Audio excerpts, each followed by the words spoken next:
Hello, this is episode 14 of Harmonious World. If you missed episode 13, which was way back in August, then please do take a listen. It was an interview with the remarkable Maria Schneider about her new double album, Data Lords. You should listen to that as well as the podcast if you can.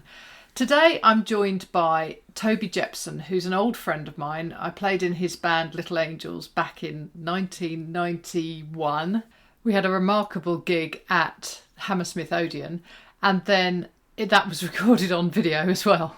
Toby is now in a band called The Wayward Sons, but he's been in lots and lots of bands and he's producing lots of young talent and he's keeping very busy. So I thought now would be a great time to talk to him. I hope you enjoy listening to our conversation. Hey. Hello. It's good to see you. How are you? I'm good. Really good. How are you? Yeah, pretty much the same, Hilary. Yeah, I know. Since I last saw you in 1991 or whenever it was. Yeah, it was 1991. That's not even funny, is it? That's crazy. Bonkers. And not fair, actually. No. So part of the reason for wanting to do this podcast with you is for a start to catch up and to kind of feature somebody who I've known for a very long time, and you've got a great career to talk about, but also I know that you've got new product out and stuff, so I want to kind of help people get access to that. So brilliant. So Toby Jepson, when I knew you in 1991, you were obviously the lead singer with Little Angels. That was extraordinary times, wasn't it? It was, and let's just point out the fact that you were playing saxophone for us. You played I think you played the one show at Hammersmith, if you remember. Yeah, I do. I also did. I did Colston Hall in Bristol. Oh, that's right. Yes. I think I did 3 or 4. No, but the Hammersmith was amazing. It was such a great gig. And you're on the video and everything. I know. Yeah, it was great times, Hilary. I mean, I have very, very fond memories of that whole period. It was extraordinarily exciting. I wish I'd spent a little bit more time standing back and taking a proper view of it. I think that's something we all kind of regret when you're in the midst of something so exciting like that. It's hard to take a breath, but I do have nothing but good memories about that, really. A lot of my work that I'm doing at the moment, especially through the lockdown period, has been about, actually, in a lot of ways, revisiting that period and looking back at and reassessing the whole Little Angels career and looking at the nuts and bolts of that. And it's a bit like opening a door onto a dusty old cupboard that you'd forgotten about, really, a lot of the time. But it's it still astounds me, actually, how potent the band's music is for the fans that loved it. It's still as strong today as it ever was. So that's really, really encouraging, and we obviously got something right, Yeah, definitely. I mean, it was, even I had heard of you at the time, because this was kind of pretty much mid-career, because you started in the late 80s and went into 95, didn't you? Yeah, that's correct. Yeah, we started out in Scarborough. We were, which is a tiny little seaside town in the northeast of England, as most people hopefully would know. Some might not, but it was a little place, a quiet little spot. We were a bunch of kids that grew up together. Essentially, we went to sixth form college with each other, and me and the bass player Mark Plunkett, we went to junior school together. I mean, we met when we were 8 years old. So we kind of literally grew up together, and we took that whole thing from Scarborough, North Yorkshire, all the way to the Royal Albert Hall in 1994, and and had number 1 records along the way, and 10 top 40 hits, and played all over the world, and toured with Van Halen and Bon Jovi and all sorts of huge bands, and it was an extraordinary ride, and one that none of us could have predicted at all. We were all very naive, green kids, as you would be, but we always had a massive optimism and a massive belief in ourselves. And I don't think I'd even say it was an arrogance at all. I think we just believed that we could do it. And also, I think the important thing is that we hit a bit of a crest of a wave at the time. There was rock music, guitar rock music was becoming very popular. round about the 1983, 84, when bands like Van Halen sort of erupted and sort of influenced a whole generation of new musicians, including us. And then Bon Jovi happened. And of course, Bon Jovi changed the game completely. They were all over the radio at a time when, previous to that, the guitar rock and roll hadn't been on the radio for a long time. And Bon Jovi changed that. And it allowed a band like Little Angels to sort of essentially enter the music business on a similar ticket, if you like. I mean, they always regarded us as the kind of like the British Bon Jovi. That's what we were kind of sold as or actually we thought we wanted to be the British, the new version of the Who. That's who we really love. But that's what it was. We kind of we embraced it, and the music business was kind to us. I've got no bad memories really about the record label or anything like that. People often sort of say, "Oh, your record labels are terrible." Actually, our record label was fantastic. They looked after us. We did really well with each other. We worked hard together, and we managed to achieve something. I mean, we weren't the biggest band in the world, but we certainly have our place in British rock history. Yeah, for sure. I can remember you were almost the exact opposite of the whole kind of electric pop thing that was going on, Syndrums and all of that sort of, which was the other side. And it was almost like your sound was the exact opposite, because it was real guys on stage playing real music, real instruments, and just with so much passion. And I think that's one of the things that the audience really responded to. Yeah, I think that's very true. I don't think we engineered it that way. I think we just did what we do. Yeah. We just did what we did. I mean, I think that's kind of one thing I'm so grateful about, is that we never tried to be anything. We just wanted to be ourselves. And I think that, I produce records now for young bands, and one of the things that I see missing in a lot of bands is that desire to just be themselves. There's a lot of pressure. And also, I don't know whether it's a modern thing. It probably isn't. It probably isn't modernity at all. Actually, it's just something that happens to people. I think when they're trying to find their own identity, it's actually more. I think it can be quite challenging and quite scary to try and actually put yourself out in real terms in an authentic way. Whereas we never felt that. We just felt we just want to say our thing. We want to do our thing. And even yes, we were influenced by all our peers and all the bands that we love, but that's just a natural thing. But we knew that we had to be ourselves, and I think that transferred onto the stage, and I think that transferred quite easily into an audience, because we were incredibly impassioned by what we wanted to do, and I think that was the driving force behind it all. I mean, just in terms of kind of the playing the music that we did, I've always been a lover of music, full stop, and I grew up with.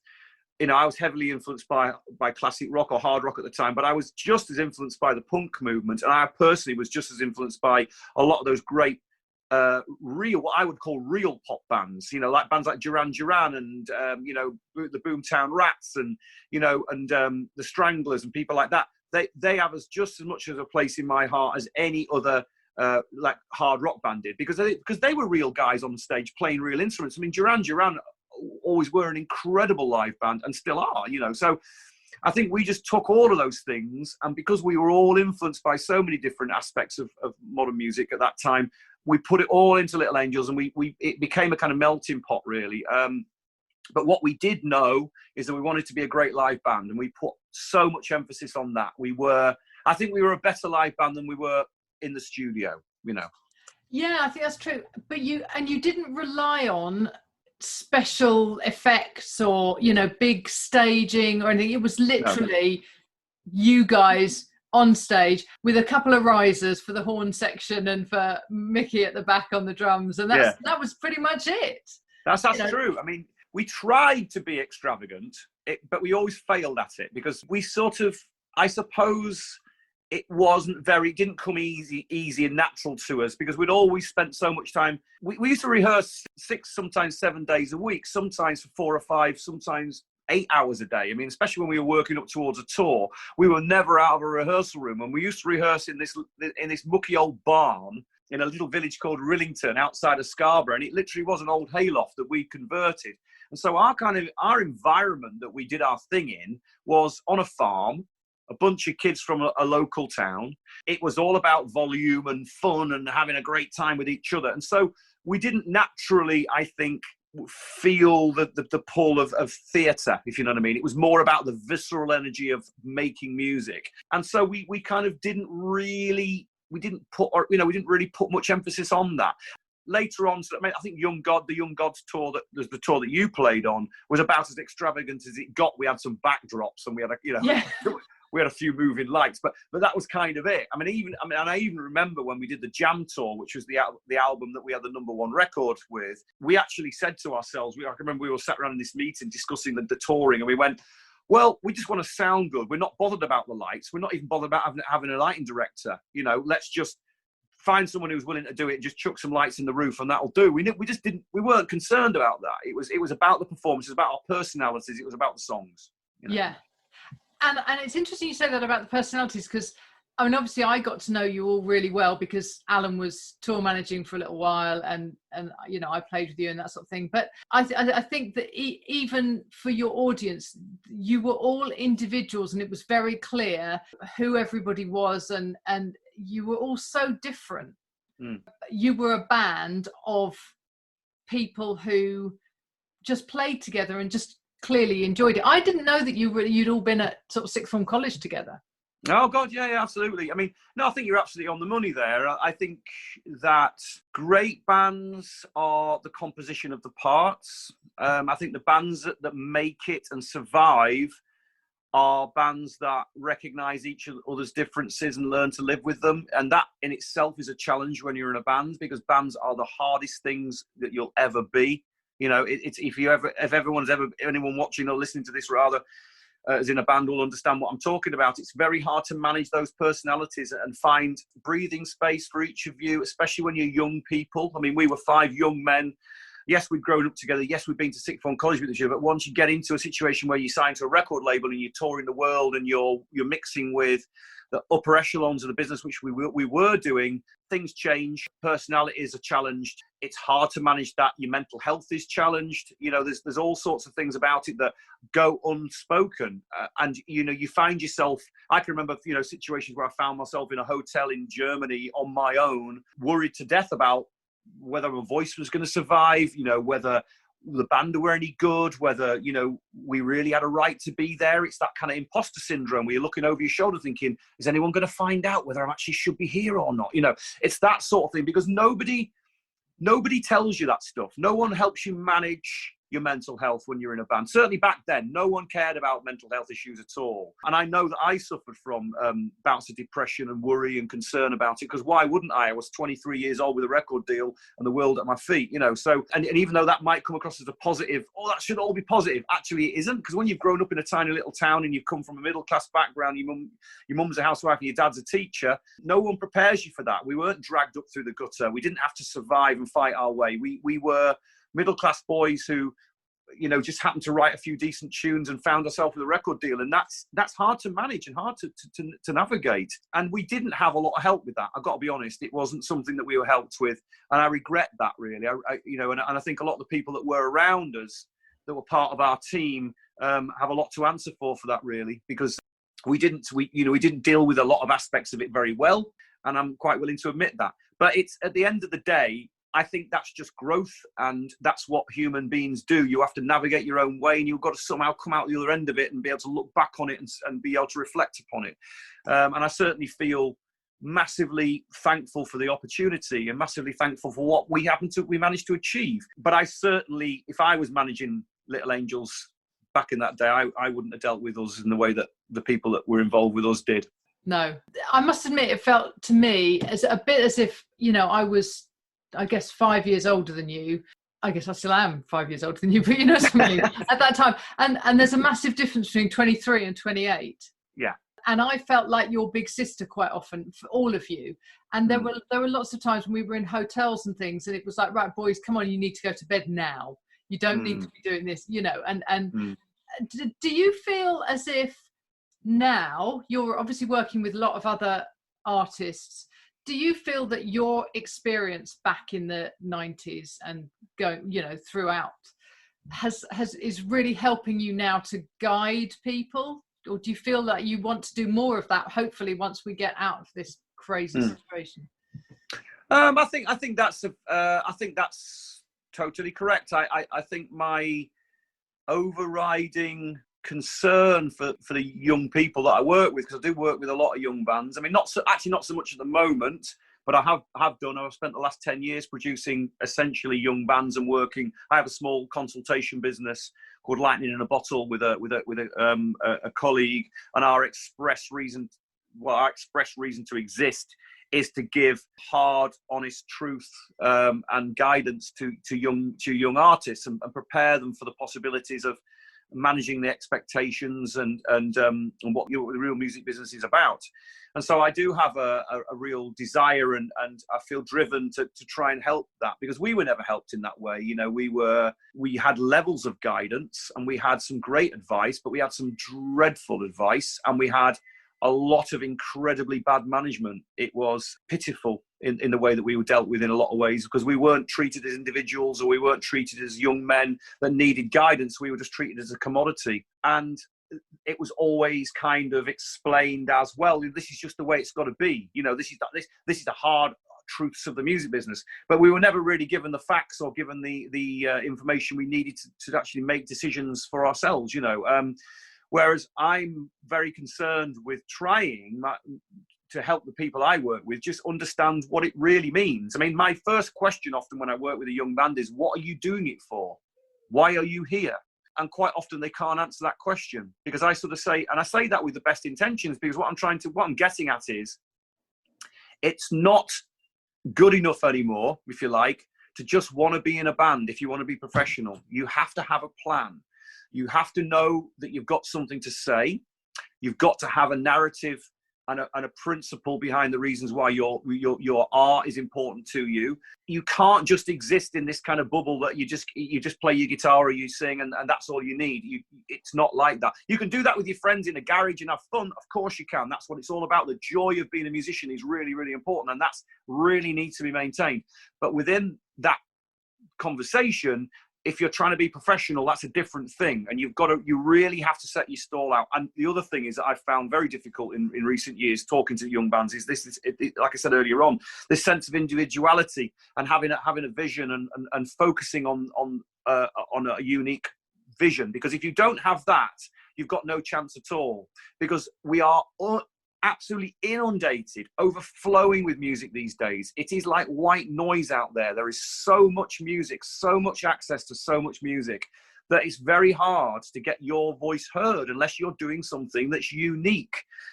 It's no good just to copy somebody else. And sadly, one of the modern diseases in music for me is the fact that people reappropriate other people's ideas and try and pretend it's theirs. And even though we've all done that a bit, I mean, no musician hasn't nicked someone else's idea, but the idea is you've got to put your own spin on it and then you evolve it into something of your own, you know. So a lot of what I do with the youngsters is that kind of conversation, trying to help them figure out themselves and find that central thing that really drives them to do it. And if we can find that, what that thing is, and make something very positive of it, then you've got a good chance. And so, yeah, I feel that a lot of my responsibility, I do think it is a responsibility, is to tell the truth and to be as open, as honest, and as positive as I possibly can be, you know. Brilliant. Right, so we're darting about a little bit. I want to go back to the future and everything else, but before we do that, can you name drop some of the other, so obviously Little Angels is how you started out, really. Yeah. Mm-hmm. So who else have you played with, because you played with some big names? Oh yeah, I mean Little Angels lasted for, you know, roughly from the start of the band to when we finished in 94, 95, we lasted about 10 years. So we, you know, and after that I started just pursuing a solo career, really, and it sort of misstepped to start with, but I was working with Pete Thomas from Elvis Costello's band for quite a long time. So Pete played drums on the last Little Angels record, but me and him became firm friends, still are, you know, and he played on my first solo record, and I went out and sort of toured that, but sadly that record didn't really do very much, and I took a bit of a hiatus. But when I got back into the game, I basically met an old friend, a guy called Steve Strange, who runs X-Ray Touring. Yeah. Well, Steve's now he's my co-manager and he's my agent. But Steve at the time, and he still is a drummer. At the time, he was a drummer, and as well as being an agent. And he asked me, I mean, it's a very it's a hilarious kind of like almost random rock and roll story, but I literally bumped into him because he's not very tall, he's Steve. No. And I literally bumped into him on the stairs at the backstage at the Shepherd's Bush Empire when I was opening. I was part, my solo band were opening for I forget who it was now. Oh, doesn't really matter. Glenn Hughes, that's who it was. I was opening for Glenn Hughes. I'd been asked by my then agent if I'd go and do this gig, and weirdly, I was starting to toy with the idea of giving up on the music business because it was really difficult at the time. I was finding it very hard to kind of keep going, and I had kids, and I was married, and I had children, and all the rest of it. And I happened to bump into Steve on these stairs, the backstage at the Shepherd's Bush Empire, and he said, "How are you doing? I saw the gig; it was great. Do you fancy singing in my band?" And I said, "A, who are you? B, what band is it?" And so we had this conversation, and I couldn't even remember him, but it turns out that Steve had been the promoter for the Little Angels in Northern Ireland when we'd first played over in Northern Ireland. So anyway, long story short, it turns out that he was working with Fast Eddie Clarke from Motorhead fame and doing a reformed version of Fastway, which was Fast Eddie Clarke's band after he left Motorhead. And weirdly, that was one of the bands that I loved when I was a kid. Back in the 80s, I'd spent a summer in a pool hall, being a pool hall attendant, and all I listened to was the first Fastway record. So that immediately put a light bulb in my head. I thought, oh, that's fantastic, I've got to do that. So I joined Fastway, and we went out with a version of Fastway with Fast Eddie Clarke, myself, and Steve playing drums, and John McManus, who used to be in Mama's Boys. I don't know if you remember that band. They were another Irish band. And we toured the world with Fastway, with Fast Eddie Clarke. So that was brilliant. And I spent a long time working with Eddie. I mean, sadly, Eddie passed away 2 or 3 years ago now. And but he was a huge mentor for me, a very tough cookie, really, but very experienced guy. And I learned an awful lot from him.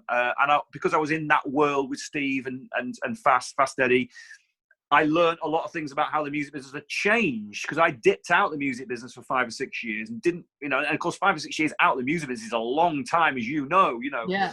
So I did that, and then I started working with a number of people. I mean, I did some work with Velvet Revolver, which was essentially the band that came after Guns N' Roses, with Slash and all those guys, and I was working with those lads, writing some songs with potentially I was going to join Velvet Revolver. That didn't happen, but it was a good experience. I joined Scottish band Gun for a while. I don't know if people remember Gun. So I toured and recorded with Gun for 2 or 3 years. That was great fun. But the big one that happened for me really was I got asked by Wendy Dio, who was the widow of Ronnie James Dio, who was one of the singers in Black Sabbath and also the singer in Dio, his own band. When he passed away from cancer, they put together a charitable foundation called the Stand Up and Shout Foundation. And Wendy very kindly asked me if I would be one of the singers, because there was 2 singers in a band, to go around the world, basically, singing the songs of Ronnie's career, and promoting the foundation. And so I spent about 2 years touring the world with that band, and there was some incredible. That was Ronnie's original. Well, it was his last band that he was in. It was all the original guys in the band. Yeah, so it was very exciting, and I sort of met a lot of great people and continue to do so. I mean, I've produced a lot of great bands, Saxon and The Answer, and I've worked with Katie Melua. I've written songs for Katie Melua. And so, yes, it's been a very interesting, eclectic career to date, put it that way. Absolutely. So, lockdown. You've come into your own, I feel, in lockdown, because I sort of found you on Facebook, I don't know, a couple of years ago or whatever. And then now all of a sudden, you just kept popping up in your kitchen. So yeah. Talk me through what you did there. Yeah, I mean, it is a bit mad, but I mean, the world we're living in is mad, isn't it? I mean, so I sort of found myself. It was a weird one, really, Hilary, because I've been in this band called Wayward Sons. I front a band called Wayward Sons that it will be the last band I'll ever be in, probably. But it's a rock band. I'm with my friends. We've got a little record deal, and we've made 2 albums, and we were in the midst of making our 3rd album. We'd just come back from a tour in Europe with a band called Steel Panther, who were like a comedy rock band, and we'd been all over Europe with them, touring with those guys, and we were getting ready to tour as a headline band in the UK, and we're up to about we can pull 800 to 1,000 people in London and probably 500-600 people everywhere else in the country. So we're doing okay, So we were getting ready to tour, and then of course lockdown happened, and COVID became a real threat, and everything disappeared. So all the plans that we had in place went. I'd also had a load of acoustic shows, so I do a lot of acoustic gigs as well.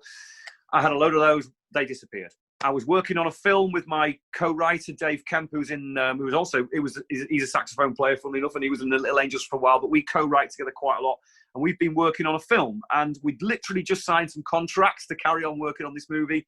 The whole thing got pulled. So I woke up one morning with no work whatsoever, with the whole country literally locked down, with no income. My wife works with old people as well. Elderly people. She teaches exercise with older folk, and all of her work disappeared. So we had no visible means of income at all. And as most people probably don't know, if you're a musician, it's feast or famine. I've had times when I've been very successful and very wealthy. Most of the time, I've had times when I've been totally skint. And so it's a huge roller coaster being a musician.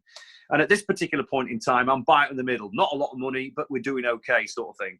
But of course, you pull the rug from under the feet of someone like me, and it's an almost impossible situation. So I can remember I was sat in this very chair that I'm sat talking to you today, and I looked across into the corner of my little studio, and I saw my guitar on a stand, and I thought, well, you know what? I've got that. And I've got all the songs that I've written over all these years, and I've got my voice, and I've still got my voice. That's what I've got. That's the foundation of everything I've ever done in my life, is that guitar, my voice, and the songs that I've written. So I'm going to get it right back to brass tacks. What can I do with that? And I thought, well, you know what I can do? I can use social media to my advantage, and I'm going to do Facebook live broadcasts and just see how it goes, And it was overwhelming. The response was unbelievable. I've never experienced anything quite like it. It was immediate, and all of the Little Angels fans, people that I hadn't heard of for years, fans that I was having thousands of people watch me online every Thursday. We did this thing where I did it every Thursday at 8:15. I played usually for an hour, and over the course of the 3-month period, I went through the entire career of my entire career from start to finish. So essentially, I took each Little Angels record in turn and did acoustic versions of the songs, and did that. Then I did all of my solo stuff. Then I did all the records that I'd worked on, the Wayward Sons records, all the B-sides. I did a night where I did covers. Then I did mixtures of all of these things. And it steadily grew and grew and grew. And so by the time I got to the Jam album, the Little Angels Jam album, I had 2,000-3,000 people watching me. And then there was something like 30, 40, 50,000 reviews the day after. And it completely reinvented me. I put a tip hat out. I had a PayPal tip hat, and people were sending me money. And it's led on to me now forming a Patreon site, which is essentially a subscription model fan site where now people can involve themselves in my career, and I do live broadcasts, and we talk about the past and we talk about the future, and it's been extraordinary. And quite honestly, for me, without wanting to sound too churlish or stupid, the lockdown's been one of the best things that's ever happened to me, frankly. In terms of being a musician, it's given me a whole new lease of life, and it's just indicative of the times. I think if we hadn't have had the internet, if we hadn't had Facebook, if we hadn't had Netflix, where would we have been through the lockdown? Really, frankly, it's. I think we ought to be very thankful for technology being able to sort of help us get through it. And I certainly feel that a lot of the people that were visiting my performances were all very scared. I think there was a lot of worry, a lot of people very, very, very frightened about the situation. And I think a little bit of normality of my stupid mug popping up every Thursday night, singing a few songs they remember from when they were teenagers, really helped them get through it. And I recognise that, and I'm just grateful that people feel that way. Yeah. And I think you're absolutely right. And I think that music has really proved to be such an important part of people's lives. And I think it's almost something, well, no, it's not almost. It is actually something that we've all taken for granted. Mm. I went to my last gig on the Wednesday before we all went into lockdown. And it was a jazz gig in the King's Road in Chelsea. And it was just a beautiful gig. But the venue was half full. There were... the roads, I drove in and the roads were empty, and it felt very eerie. And then of course we went into lockdown, and that was an end to it. And I think for most of us, we still can't quite believe how much we relied on. I mean, I was going to gigs probably once a week. I would be going to some sort of live music in some description. And to not have that all of a sudden, I think it's really brought it into sharp relief now. And people like you that have really made something of lockdown, it's actually, for real musicians, it's proved that you're still a real musician, and you just have to get your audience in a different way. I mean, that's very true. And I think, you know, the thing about being a musician is that you learn very quickly, if you want to survive, that you've got to adapt. And I saw this situation as kind of, even though it is extraordinary, I'm not downplaying what's happening. Of course I'm not. It's an extraordinarily unprecedented thing that we're going through, and will continue to for quite some time, I think, yet. And we have to grasp this nettle, you know. But part of it is you have to carry on living. You have to find a way of carrying on and finding a way through it all. And I think most people are smart enough to realise that change in this way is necessary, but we have to find moments within all that concern and that worry where you can feel normal again. I think that was the thing for me, is that it was just about, how do you carry on? You know, how do you carry on feeling normal? How do you make yourself feel as like it isn't just like the end of things before, and we're having some, you know, this whole idea of new normal and all the rest of it. I think there will be a lot of mental health problems because of all this, you know, and I'm certainly seeing it amongst people I know. I'm not surprised. Being locked in a room, you know, or locked in a house with the same people for 3 months is not easy, even if they are your family. You know, it's because most people are used to being able to sort of walk outside the door and just do whatever they want, of course. And so, I think it's about adapting and finding ways to just keep going. And I think music is a steadying influence. It always has been. Any art is. I mean, you know, and I don't mention something like Netflix lightly. I do think that the fact that we've all been able to sort of watch our favourite films. I mean, what's been brilliant for me, because I'm a massive film fan as well. You know, I've gone back and watched all my favourite films from the 80s. You know, when I was a kid, and it's given me an awful lot of comfort. And I think that's when art is at its best. That it reflects life. It gives you points of reference. I think that was what the thing for me was. A lot of the fans were saying is that they were able to sort of, you know, I played some songs on my lockdown sessions that the Little Angels never played themselves. You know, there were album songs and I played them, and you know, there were people saying, God, you know, I never thought I'd ever hear that song live. That's amazing. And then I'd play one of the hits, you know, that we had, and they'd go, oh, I remember that when I was 17 years old and I met my now wife, and we've got 4 kids, and you know, all this sort of. It was all that. So I think. Nostalgia plays a lot into all of this stuff, you know. But at the end of the day, I think it's about comfort. I think music gives us all a lot of comfort, you know. Brilliant. Right. So tell my audience how they can get hold of some of your stuff now. Okay. How do they engage with Toby Jepson's music?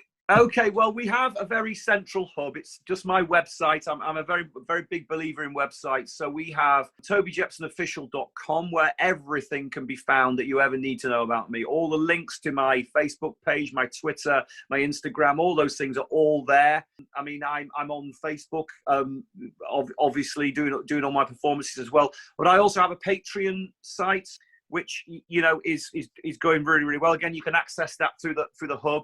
And really, I think that's the best place. I mean, I'm selling I've got a lot of merchandise. I've got a merchandise shop, and I'm actually releasing the Toby Jepson Lockdown Kitchen Busker Session album at the moment, which is 2 discs in a collector's item, which is kind of, I mean, it's mad, really. I mean, I sort of, a lot of people were sort of sending me messages saying, how can we get hold of this music? How can we get hold of, you know, the music that you played as a memory for this period? So I sort of thought about that. I thought, well, how can I do that? I mean, I've sung down my phone.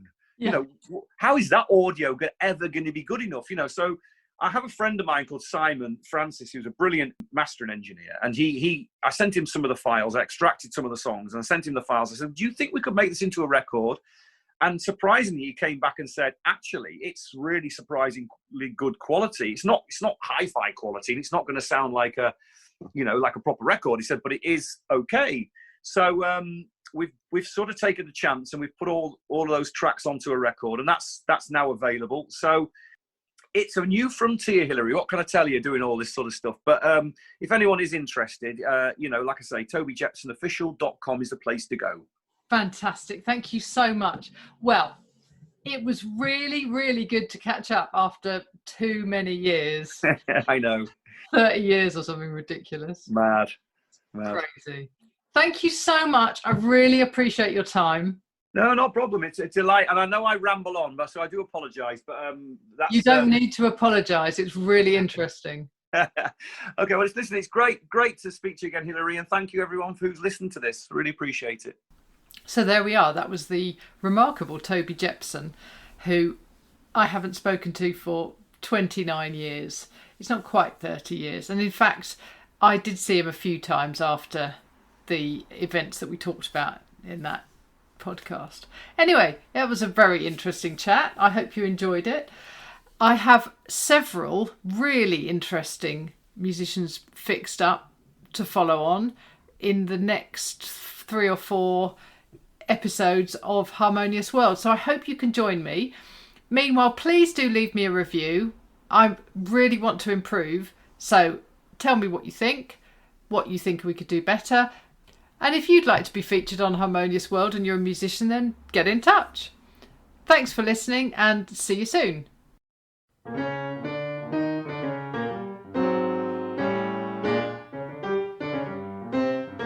Thank you for listening to the latest episode of Harmonious World. My name is Hilary Seabrook, and it's a great delight to bring this series of discussions with musicians and composers and writers and all sorts of people to you. Obviously, there's no point in having a podcast if people aren't listening, and I'm very grateful to my listeners for doing so. Thanks also to Joe English for composing and performing this new theme tune. So wherever you get your podcast, you can leave a review. You can share this with your friends and family, either as a link or on social media and that sort of thing. I'd be really grateful for that. Don't forget that you can subscribe now. There's a link wherever you get your podcasts. So have a great week, and please remember why I started this, which is just to try and make the world a little more harmonious. Thanks for listening to Harmonious World.